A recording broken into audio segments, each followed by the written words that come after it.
Thank you very much again for being here. And now I'd like to introduce a gentleman who really needs no introduction, but I do want to say a few words about John Perez. He's an advocate for our community. He's a beloved friend of Kol Ami.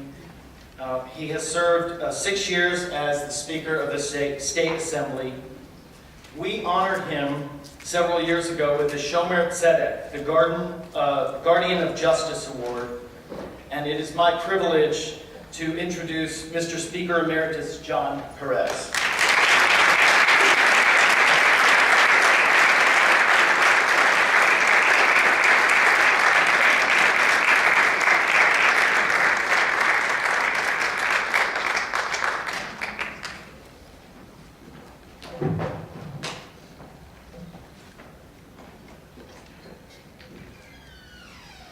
Good morning. Shabbat Shalom and Good Yontif to everybody. I want to thank you for inviting me to join you today, and I have to tell you how much I appreciate the opportunity to spend this solemn occasion with all of you. I want to start by recognizing our amazing cantor, Mark Saltzman, for many years service to this congregation, to this community as a whole. His wonderful music has enriched worship experience in many ways that will never be matched, and I want to wish him nothing but joy and happiness in his new capacity as Cantor Emeritus, and to say welcome to the Emeritus Club. As we enter and have been going through the season of high holidays, our thoughts naturally turn to people and places who give us comfort, strength, and warmth. We think of those dearest to us who we call our family. We think of those places in our hearts and are drawn to that we call our home. Not just the people to whom we are biologically or through marriage related, and not just the four walls that surround us or the roofs over our head, but rather those people that we turn to in comfort and support and the places where we feel welcome and secure. As we sit together today, we know we are with our brothers and sisters. And we know that Congregation Kol Ami is our home, a very special place, one that's made such a profound difference in our community and wrapped us all in the warm embrace of family. And that's why I was so happy to join you on this holy day.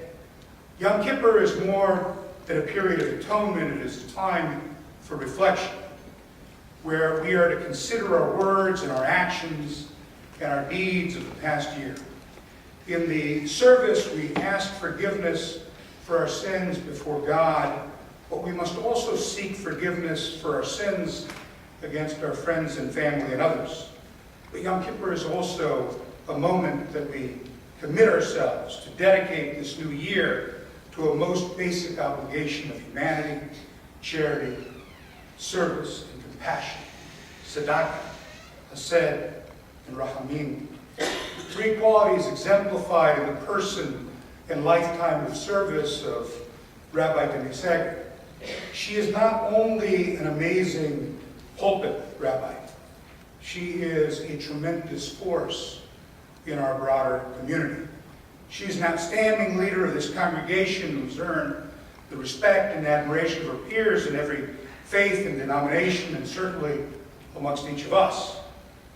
It is something that we don't reflect on enough, the power and the force of this congregation and its leadership, not only for us, but for the broader community.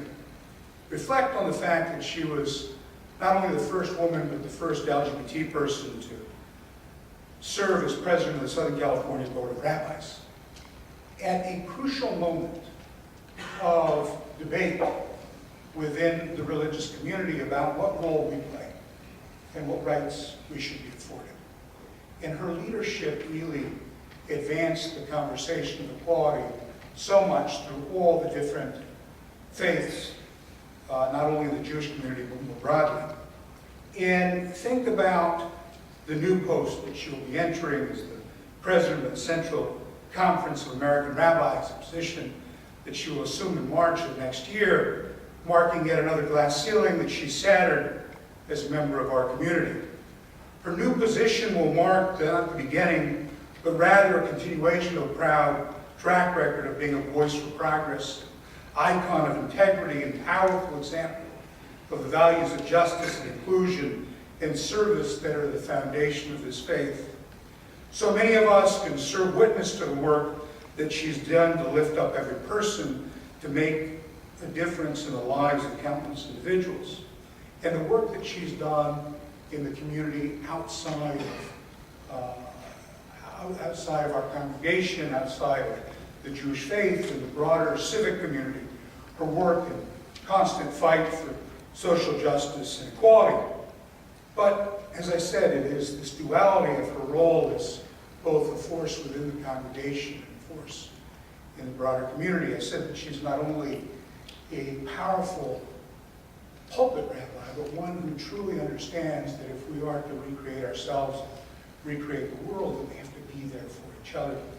And I know that as I look around this congregation, there are so many of us who can pay witness to the times that we were in a moment of great crisis or need, a time where we maybe hadn't come to service for some time, but there was a hole that needed to be filled, and she reached out and filled that hole.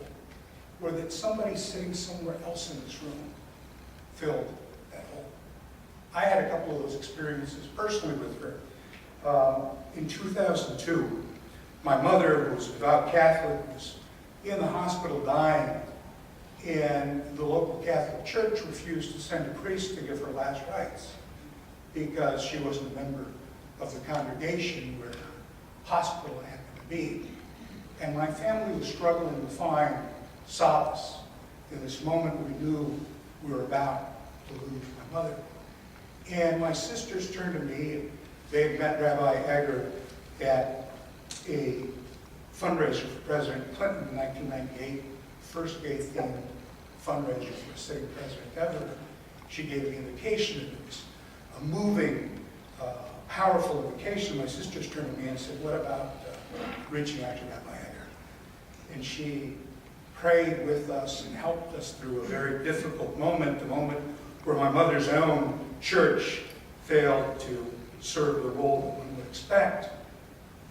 And in the days after my election as speaker, prior to my swearing in, my niece and goddaughter ended up at UCLA Hospital. It was in a very, very precarious position. We weren't sure that she would make it. And I was leaving the hospital late at night and walking to my car, and who do I run into? The Rabbi Egger, who had just been there to spend time with a member of the congregation who was also in a very difficult place in their life, and she was there to tend them, and saw on my face this need that I had, and sat and reminded me of all of that is good in the world, told me that she would add my niece to her daily prayers as we were going through the struggle. Before I was sworn in as speaker, we held an interfaith ceremony, and I had faith leaders from a variety of traditions there, but it was meaningful that it was Rabbi Egger who gave the benediction and the blessing over all the members of the legislature, many of whom were not very fond of us. But it was important that they got that blessing from her. And I think that if you look around this room, there's so many more stories that each of us can tell. Not only about Rabbi Egger, but about the force for change that this congregation is in the broader community. The tradition of lighting a flame atop a hilltop to signal a yontif really serves as a great beacon.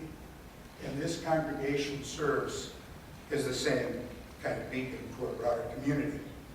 But much in the tradition where folks in the diaspora see the flame, know the yontif, and have not one but 2 days to make sure that the yontif is properly recognized. This is a time for us to reflect as well and rededicate ourselves and ask how it is that we can double down on our commitment. And I would say that One of the ways that we can do it is by increasing our level of financial support for Congregation Kol Ami.